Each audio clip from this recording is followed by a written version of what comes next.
Hello, and welcome to Kingdom One Live, where it's all about a kingdom perspective. I'm your host, Deborah Asbury, and let's give it up for my co-host, the Tim Williams Project Band.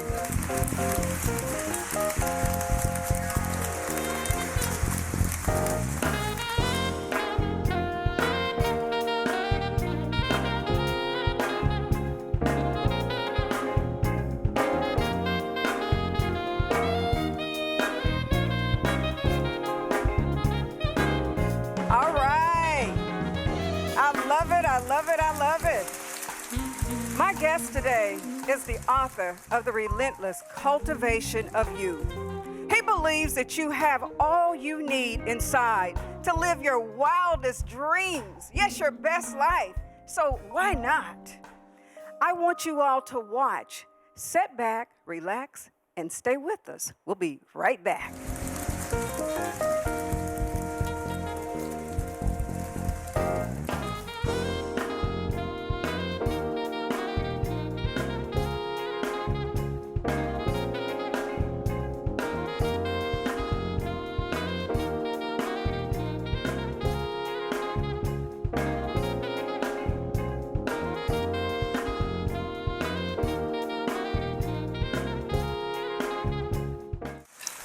Our guest is a man of unbreakable faith, a devoted father, committed father, an unconditional family man, also just a simple man who follows his passions and loves the beach. His hometown is Mobile, Alabama, and he is a graduate of the University of Alabama.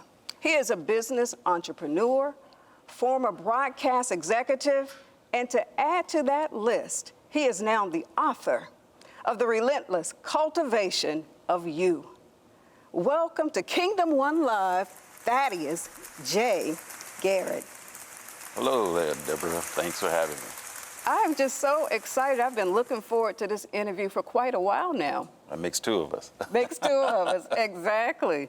So I really enjoyed your book. It's a great read. It's very inspiring. I mean, with you wearing so many hats as a businessman, devoted father, committed father, devoted husband, all of that, how did you find time to write?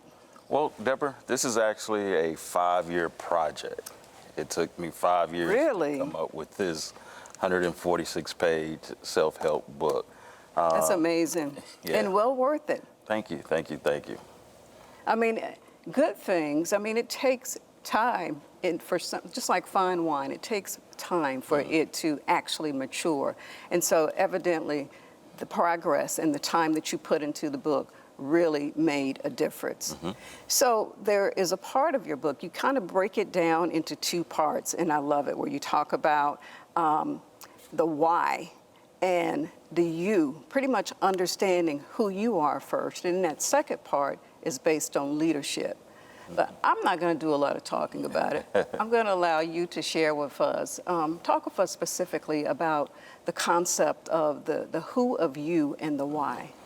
So a lot of times, Deborah, we go against the grain because we don't understand how to manifest the why, meaning why we move the way we move, why we react the way we react. Right. And that comes from our history, our experiences, our environment, our family. So we always have to take a step back, go down memory lane, yes, understand how we reacted as a child, and compare it to how we react as an adult. So I like to take the readers down that road, and you're gonna stir up some negative things when you go down that road, but those negative things also are building blocks to progress in a positive way moving forward. Absolutely, it sounds very therapeutic. Yes, it is. Okay, you mentioned something about family, and you gave the example about when you looked at your family history and you were able to recognize some things. Share with us a little bit about that. So, family history is very important. Some of the influences in our lives are why. So we talk about entrepreneurship. You know, my grandfather was an entrepreneur. So I truly believe, let me correct that. My grandfather was an uneducated entrepreneur.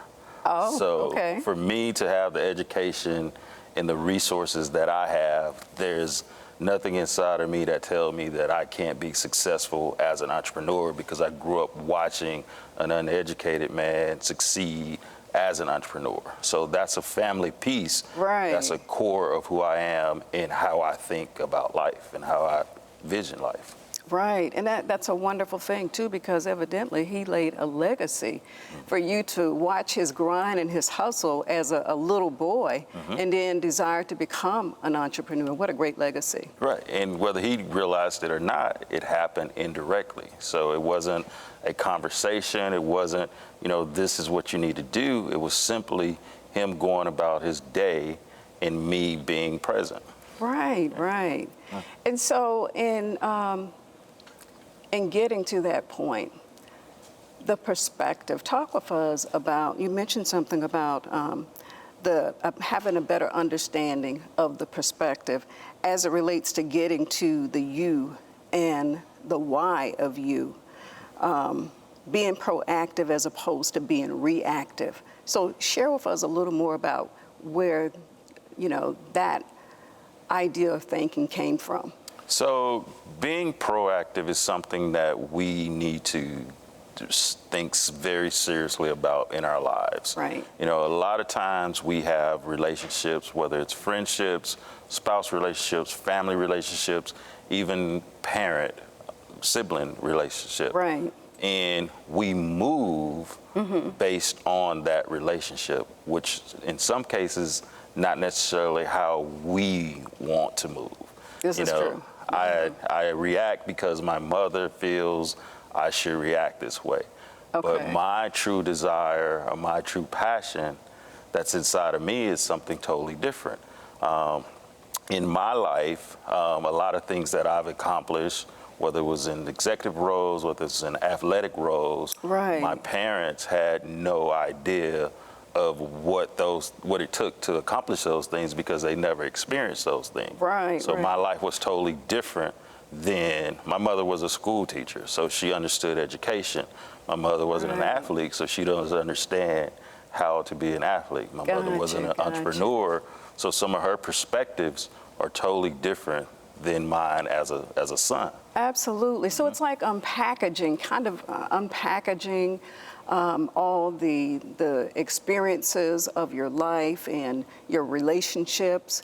And so therefore, we get to the piece of your book where you talk about conquering fears. Yes. Talk with us about that chapter. I think it's chapter 4. So in chapter 4, fear, and I'm going to tell you two things about fear. So one thing we have to understand in the cultivation of ourselves, that's not a selfish act. To cultivate yourself means to become better, so you're stronger for the closest people around you. Right, right. Okay? Now moving to fear, so you can't be fear to accomplish and manifest your inner thoughts and desires. Right, right. Most fears are irrational fears, Right. which means they never happen. They never even happen to someone that you know, but you plant those seeds of doubt in yourself. Wow. And that limits you in conquering your true inner thoughts and desires. Absolutely. And that's that wildest dream that you can live and I get to live. I know, and you know what? I hope it's contagious. I hope so too. Because I'm ready to get there. Yeah. I don't think I'm there yet. Yeah. But after reading it, and I love the way you have the book set up at the end of each chapter, you have like the reflection questions, and it's kind of a workbook incorporated with the reading. So that's a great thing. So you get to the leadership aspect. So we're conquering our fears, and we get to that point. Walk us to the point where we get to leadership, and share with us the leaderships that you kind of summarized, why you broke it down into, I think it's 4 specific leaderships. Yes, there are. Leadership styles. rather. Leadership styles. So in most cases, unless you've been in a corporate environment, you've never heard the term leadership style. So, but if you're in a corporate environment, you understand there are different styles of a leader. So, but let's step back to people that are not in corporate America. Let's step back to a sibling, a community leader, a mother, a father. Everyone has an opportunity to lead. So to understand how you lead is very important. Are you a transitional leader? Are you a dictative? Are you an authoritative leader? These things we talk about in the book so you can understand as a person in your life what's your leadership style. And that's very important for everyone to take a deeper dive and understand their leadership style. Absolutely. Everyone needs to get this book, really. I mean, because right now we're only able to talk about the surface of it. Yes. And so even though I read it for the sake of being able to talk with you, but I'm going to take a deeper dive myself. And so what we're going to do when we come back, we're going to switch gears a little because I want us to have a little fun. We're going to do something called the Be Enlightened lightning round. So stay with us. We'll be right back.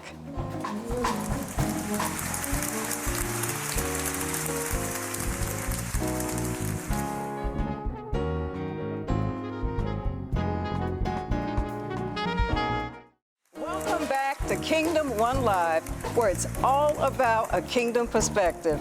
I'm just so excited to be here today with my special guest, Mr. Thaddeus J. Garrett. He is the author of The Relentless Cultivation of You. So we've come to a part of the show where we actually going to do something a little fun and lighthearted. This is called the Be Enlightened lightning round. Are you excited about that? Always. It's going to be a little fast-paced. All right, let's go. It's going to be a little fast-paced, so I'm going to give you a question, and it's going to be either or. And so, just the first thing that comes to mind, go ahead and answer it, all right? There you go. Okay. All right. So, Alabama or Auburn? Alabama.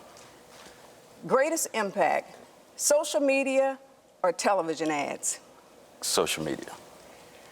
Transcript drafts, handwritten or typed? Handwritten. Okay.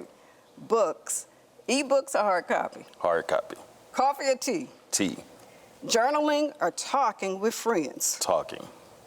Your favorite author? Myself. Your favorite quote?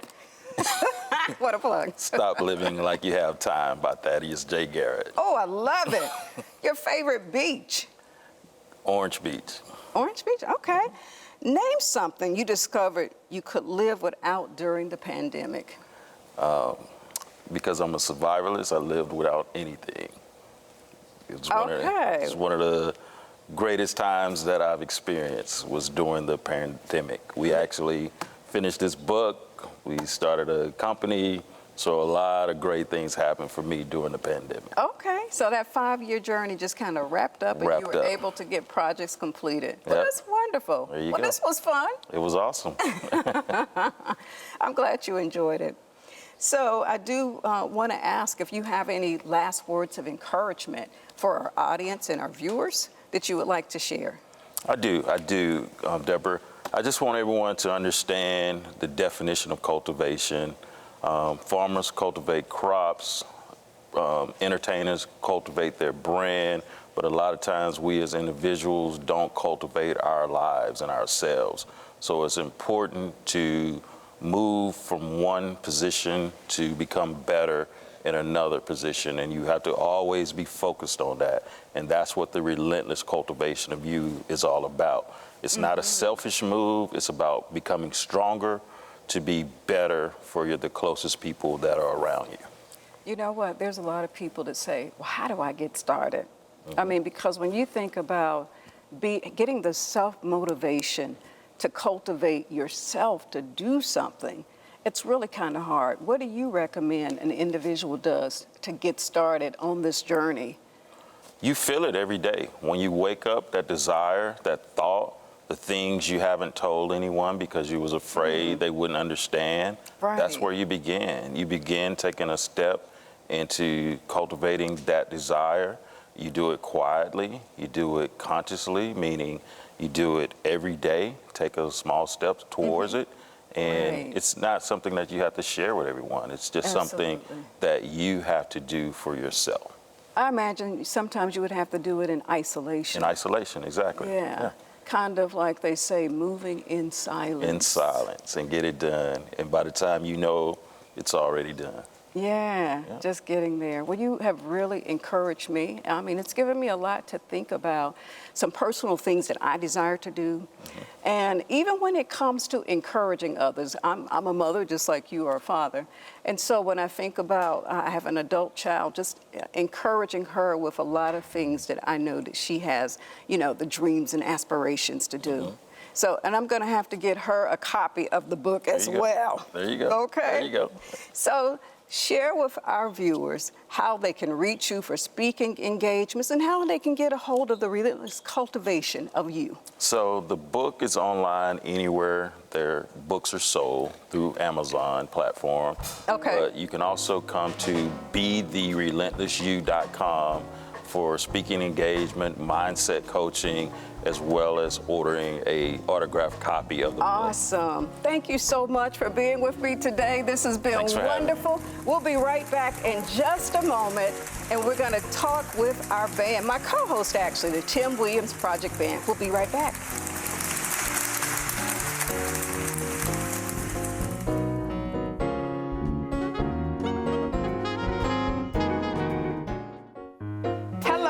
Welcome back to Kingdom One Live.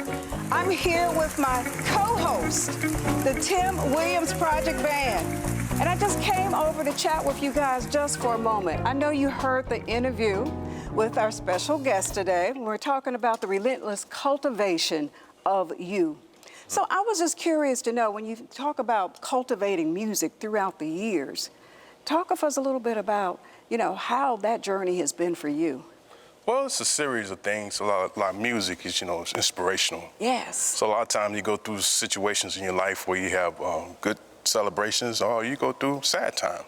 So that's how I build my inspiration from music. So I write according to how I feel. Absolutely. Yeah, and it always works out pretty good that way for me. And they say music is the soundtrack of life. Yes, pretty much. Wonderful. So why don't you introduce with us the band, the Tim Williams Project Band? Okay, all right. Well, on saxophone, we have Mr. Marcel Lewis.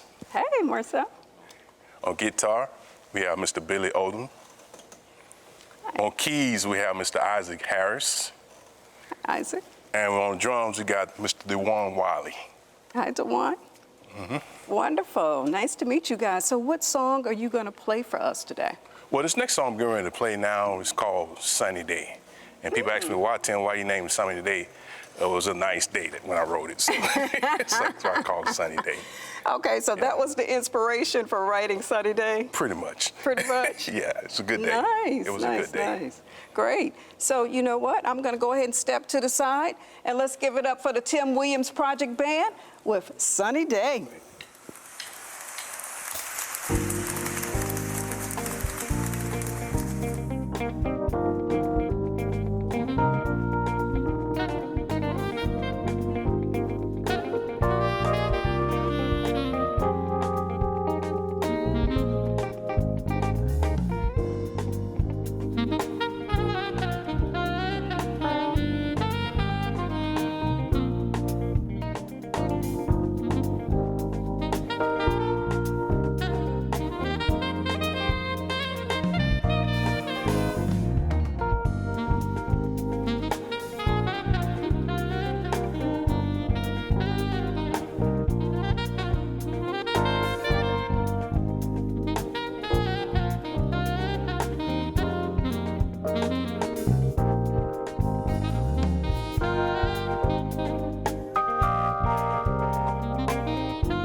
Kingdom One Live. Well, we're at the time of the program where we come to a close. And I just want to say a special thank you to our guest today, Thaddeus J. Garrett, the wonderful author of The Relentless Cultivation of You. When you think about cultivating yourself, the scripture that comes to my mind is in Philippians 4:13. I can do all things through Christ who strengthens me. You see, to cultivate yourself, you're going to have that strength. And God is the only one that can empower you so that you can dig deep into your past experiences, all the external noise that you may hear that's going on in your life. But God will give you that strength. He will strengthen you so that you can reach your greatest potential, whatever your desires are, your talents, your skills, your abilities. God has a place within each of us. So I encourage you to employ the Holy Spirit to gain that strength, so that you can set those goals and achieve those things that you desire to do. The Word of God says that He will do exceedingly, abundantly, above all we can ask or think, through the power that is within Him. So become relentless in cultivating yourself as a kingdom citizen here on earth as it is in heaven. I want to thank you all for watching. Share your thoughts, get connected through our social media, stay engaged, and watch us here weekly at Kingdom One Live, where it's all about a kingdom perspective. Until next time, love and blessings.